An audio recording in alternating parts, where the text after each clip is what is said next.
सरकारी नौकरी और सर्विस बॉन्ड ये एक ऐसा टॉपिक है जो हमेशा कंफ्यूजन पैदा करता है। मान लीजिए कोई नई नौकरी मिल जाए तो क्या पुराना बॉन्ड भरना ही पड़ेगा। आज हम सरकारी मेमोरेंडम के आधार पर इस 60 साल पुरानी पॉलिसी की परतें खोलेंगे और सारे नियमों को एकदम आसान भाषा में समझेंगे। तो असल दुविधा यही है जिसका सामना पब्लिक सेक्टर के बहुत से कर्मचारी करते हैं। एक तरफ एक शानदार करियर का मौका होता है, लेकिन दूसरी तरफ मौजूदा सर्विस बॉन्ड का बंधन। तो इस लड़ाई में जीत किसकी होती है, नई नौकरी की या बॉन्ड की? क्या पैसे चुकाने ही पड़ेंगे या फिर कोई और रास्ता भी है? चलिए इसे ही डिकोड करते हैं। सबसे पहले ये समझते हैं कि आखिर ये सर्विस बॉन्ड है क्या। देखिए, सरकारी दस्तावेजों के हिसाब से ये एक लीगल एग्रीमेंट है। सरकार आपकी ट्रेनिंग पर पैसा खर्च करती है और बदले में आप वादा करते हैं कि एक तय समय तक आप उनके लिए काम करेंगे। अगर आप उससे पहले नौकरी छोड़ते हैं तो आपको ट्रेनिंग का खर्चा लौटाना पड़ सकता है। बस यही है इसका पूरा खेल। तो आज हम इन 5 हिस्सों में इस पूरे मामले को समझेंगे। शुरुआत करेंगे सर्विस बॉन्ड की दुविधा से, फिर देखेंगे इसका सबसे बुनियादी नियम क्या था। इसके बाद जानेंगे कि पब्लिक सेक्टर को मिलने वाली छूट का दायरा कैसे बढ़ा, कुछ कंफ्यूजिंग नियमों को कैसे साफ किया गया, और आखिर में हम आपको एक प्रैक्टिकल बॉन्ड ट्रांसफर प्लेबुक भी देंगे। तो हमारा पहला सेक्शन, सर्विस बॉन्ड की दुविधा। देखिए, ये सिर्फ एक कर्मचारी की पर्सनल प्रॉब्लम नहीं है। ये एक ऐसी रुकावट है जो देश के अच्छे टैलेंट को आगे बढ़ने से रोकती है। और ये बात खुद सरकार ने भी मानी और इसे सुलझाने की कोशिश भी की। अब ये देखिए, ये लाइन बहुत दिलचस्प है। ये 1977 के फाइनेंस मिनिस्ट्री के एक मेमो से है। इसमें सरकार खुद मान रही है कि ये बॉन्ड्स टैलेंटेड लोगों के रास्ते में आ रहे थे और पब्लिक सेक्टर के अंदर ही टैलेंट का मूवमेंट रोक रहे थे।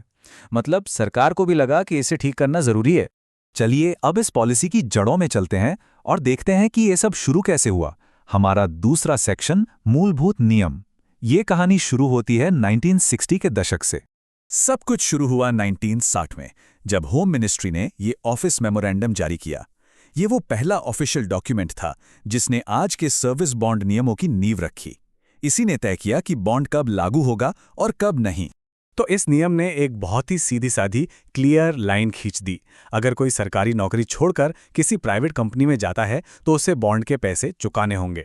लेकिन अगर कोई पब्लिक सेक्टर के अंदर ही एक सरकारी संस्था से दूसरी में जाता है तो बॉन्ड लागू नहीं होगा। यही वो सबसे बेसिक सिद्धांत है जिस पर आज भी सब कुछ टिका है। लेकिन सवाल ये था कि पब्लिक सेक्टर का आखिर मतलब क्या है, और यहीं से इन नियमों का दायरा बढ़ना शुरू हुआ। तो हमारा तीसरा सेक्शन है सार्वजनिक छूट का विस्तार। समय के साथ इस छूट का दायरा काफी बड़ा हो गया। तो चलिए देखते हैं ये दायरा कैसे बढ़ा।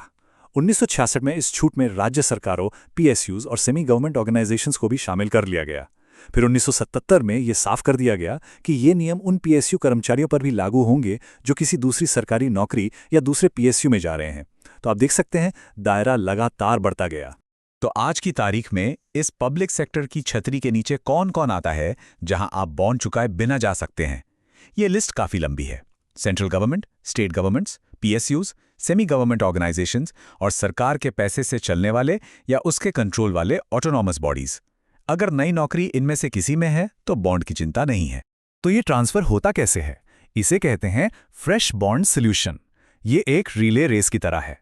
आप अपने पुराने ऑफिस में बॉन्ड का कुछ समय पूरा करते हैं, फिर जब आप एक नए पब्लिक सेक्टर ऑफिस में जाते हैं तो वो आपके बचे हुए बॉन्ड पीरियड के लिए एक नया बॉन्ड बना लेते हैं। मतलब आप बस बैटन पास कर देते हैं, कोई पैसा नहीं देना पड़ता।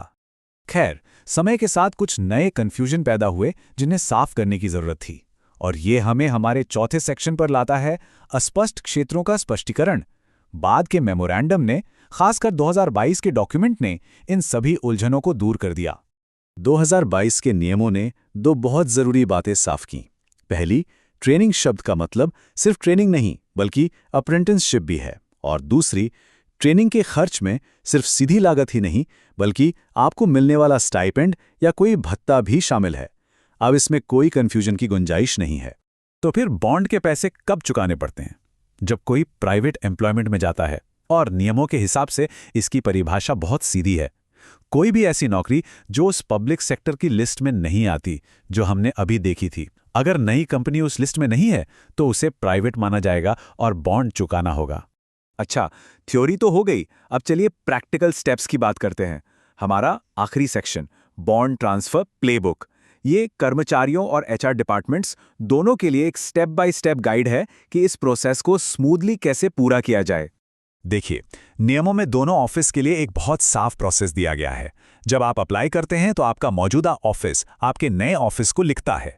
वो साफ साफ बताते हैं कि आपको तभी रिलीज किया जाएगा जब नया ऑफिस बची हुई अवधि के लिए एक फ्रेश बॉन्ड बनाने को तैयार हो। जैसे ही नया बॉन्ड बन जाता है और कंफर्म हो जाता है, प्रोसेस पूरा हो जाता है। तो एक कर्मचारी के तौर पर कुछ बातें बिल्कुल साफ होनी चाहिए। पहली, पब्लिक सेक्टर के अंदर नौकरी बदलना आपका अधिकार है।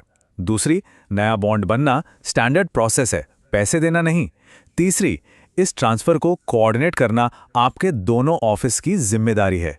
और चौथी और सबसे ज़रूरी बात, ये नियम तब भी लागू होता है अगर आपने नई नौकरी के लिए अप्लाई अपनी मौजूदा नौकरी शुरू करने से भी पहले कर दिया था, जो कि एक बहुत ही कॉमन सिचुएशन है।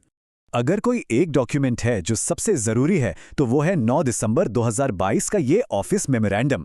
ये पिछले 60 सालों के सभी नियमों और निर्देशों को एक जगह ले आता है। कर्मचारियों और एम्प्लॉयर्स दोनों के लिए अब यही फाइनल गाइड है। आखिर में एक सवाल है जिस पर सोचना जरूरी है। इस 60 साल पुरानी पॉलिसी का असल असर क्या है? क्या ये पब्लिक सेक्टर के अंदर टैलेंट का एक डायनामिक पूल बनाने में मदद करती है, या अनजाने में ये एक दीवारों वाला बगीचा बना देती है जिससे पब्लिक और प्राइवेट सेक्टर के बीच टैलेंट का आना जाना और भी मुश्किल हो जाता है? ये एक बड़ा सवाल है।